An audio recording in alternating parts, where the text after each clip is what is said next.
सीमा गुप्ता एक बहुत ही भावप्रवण कवयित्री हैं। ऐसे भी कोई भी रचना जब प्रकाशित होकर बाहर आती है तो वो फिर कवि की रह नहीं जाती, वो तो सबकी हो जाती है। मैंने इनकी कविताएं हमेशा पढ़ी हैं और हमेशा मैं प्रभावित रहा हूँ इनकी कविताओं से। पीड़ा है, संताप है, अवसाद है, ये तमाम चीज़ें हैं। ये बहुत ज़्यादा सेंसिटिव होने की वजह से इस किस्म की शायरी या कविताएं जो हैं वो।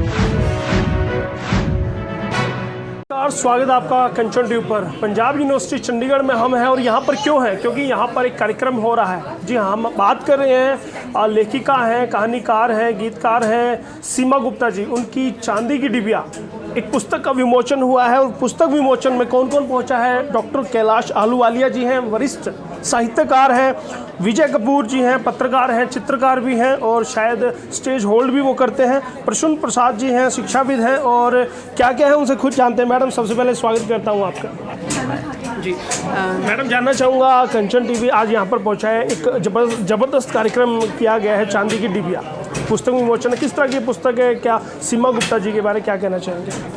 सीमा गुप्ता एक बहुत ही भावप्रवण कवयित्री हैं और मैंने उनको पहले भी कहा कि दुख उनकी कविताओं की सबसे बड़ी चीज़ है। दुख उनकी पूंजी है, जो उनका मन बहलाव है मुख्य रूप से। और इनकी कविताओं में आशा मुझे कम दिखलाई दी, दुख का फैलाव ज़्यादा दिखाई दिया है। हाँ, तो जब इस तरह के कार्यक्रम किए जाते हैं, समाज का किस तरह से भला होता है? इस तरह के कार्यक्रम से पहली बात तो ये है कि जो रचनाकार की है वो समाज की हो जाती है और पाठक के लिए एक नया पाठक को भी कुछ नया पढ़ने को मिलता है। और इस तरह से कोई भी दर्द जो कवि तक सीमित है वो सबका दर्द उसमें सिमट आता है। वो हर प्रकार के व्यक्ति से जुड़ जाता है, जो भी उससे गहरे रूप से जुड़ता है वो उसका संसार बन जाता है। तो रचना केवल कवि तक सीमित नहीं रहती, वो सभी की हो जाती है। और वैसे भी कोई भी रचना जब प्रकाशित होकर बाहर आती है तो वो फिर कवि की रह नहीं जाती, वो तो सबकी हो जाती है। अगर एक विश्लेषक के तौर पर, अगर मैडम जब आप विश्लेषक के तौर पर सीमा गुप्ता जी को विश्लेषण करते हैं तो एक समालोचक के तौर पर करते हैं, आलोचक के तौर पर उनको आप लेते हैं? कोई भी रचना पहले होती है, कवि बाद में आता है। रचना को हम पढ़ते हैं, रचना से हमारा सरोकार होता है, उसी रचना को लेकर हम अपनी राय बनाते हैं और कई बार उस राय के पीछे कई बार हम उसका वैयक्तिक जीवन भी उसमें भी पहुंच जाते हैं और इस तरह से व्यक्ति भी तब आकर प्रमुख हो जाता है। पर मुझे लगता है कि रचना को ध्यान में रखकर ही लिखना चाहिए आलोचना। एक लाइन में अगर सीमा जी को आप डिस्क्राइब करना चाहें, उनके साहित्यिक रचनाओं को, उनकी अभी तक की जर्नी को अगर आप डिस्क्राइब करना चाहें एक लाइन में, तो क्या कहना चाहेंगे? सीमा बहुत आगे जाएंगी और जिस तरह से वो लिख रही हैं और इसमें भी कहीं ना कहीं वो अपने दुख से ऊपर उठकर जब सबके दुख में हिस्सा लेंगी, हालांकि वो एक स्त्री के रूप में सभी के दुख के साथ हैं, अपने आप को जोड़ पा रही हैं, लेकिन अगर फिर भी थोड़ा सा अपना स्त्री जीवन से ऊपर भी थोड़ा सा वो उठकर देखें तो मुझे लगता है वो बहुत अच्छा करेंगी। चलिए, मतलब एक लाइन में अगर कहें तो भविष्य सुरक्षित है, बहुत ही उज्जवल है। सीमा गुप्ता जी का बहुत बहुत धन्यवाद करूँगा कंचन टीवी से बात करने के लिए। धन्यवाद। आहलूवालिया जी हैं आज के अगर कहा जाए इस कार्यक्रम के अध्यक्ष उनको बनाया गया था। आहलूवालिया जी, एक सफलतम कार्यक्रम है, एक वृद्ध पुस्तक कहा जा सकता है चांदी की डिबिया को। हाँ, मैंने इनकी दोनों किताबें पढ़ी हैं, पहली नीलपा की और दूसरी ये चांदी की डिबी जी।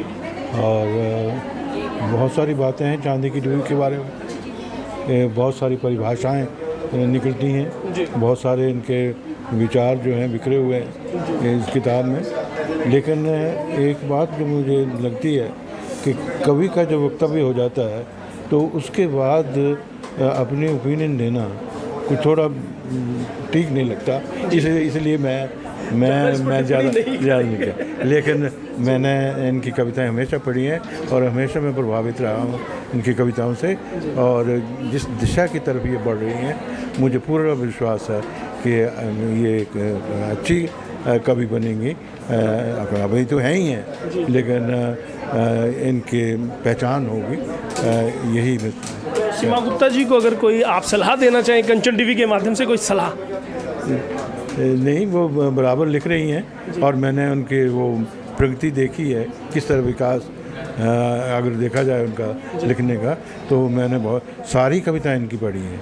अगर जो किताब में है वो भी, और किताब से परे भी बहुत सारी कविताएं इनसे सुनी हैं।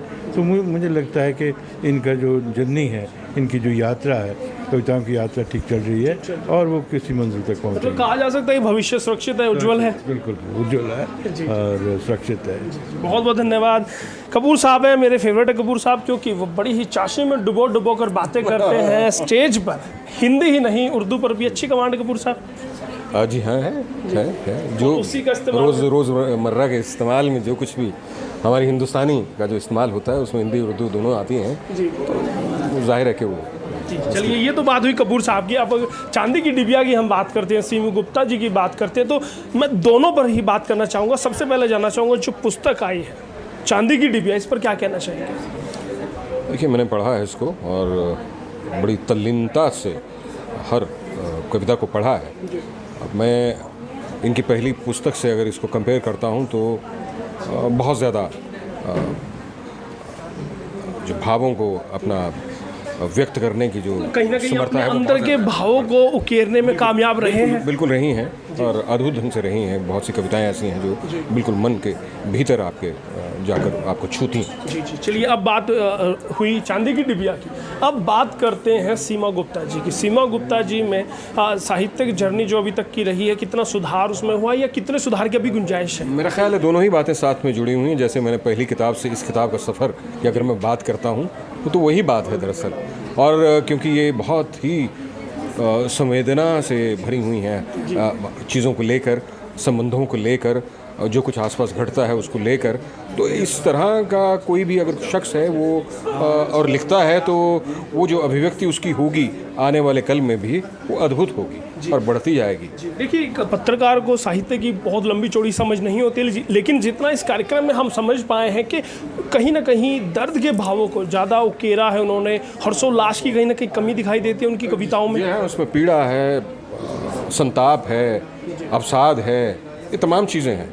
ये बहुत ज़्यादा सेंसिटिव होने की वजह से इस किस्म की शायरी या कविताएं जो हैं वो निकलती हैं। तो क्या उन्हें आप व्यक्तिगत तौर पर, आप उनके अच्छे सहयोगी भी हैं, मित्र भी हैं, तो उनको सलाह देंगे कि वो दर्द से, संताप से बाहर निकल कर जो उमंग की, जोश की भी कविताएं गढ़ें? नहीं, वो है, वो बीच बीच में बहुत सी ऐसी भी हैं जो सुख से दुख की ओर ले जाती हैं और कविताओं में आपको एक फ्लैश की तरह कहीं कहीं नज़र आता है कि उससे छुटकारा कैसे मिले और कैसे हम एक सुख की ज़िंदगी, जो सभी के सुख की ज़िंदगी हो, उसको जी पाएँ। तो मुझे लगता है कि अपनी ही लेखनी से ये इसी तरह से उस चीज़ से बाहर आकर और तमाम खुशनुमा माहौल की कविताएं भी लिखेंगे। चलिए, बहुत बहुत धन्यवाद गौरव कपूर साहब, कंचन टीवी से बात करने के लिए। बहुत धन्यवाद आपका हमसे बात करने के लिए।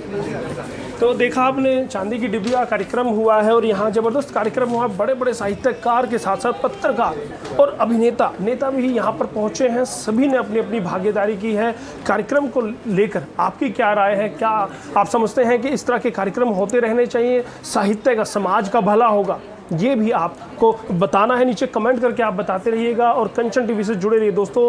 कंचन टीवी यूट्यूब, फेसबुक के अलावा ट्विटर, इंस्टाग्राम, लिंक्डइन, कू पर भी है, वहाँ पर भी हमारे चैनल को आप फॉलो कर सकते हैं। बहुत बहुत धन्यवाद। कंचन टीवी के लिए यशपाल कंचन।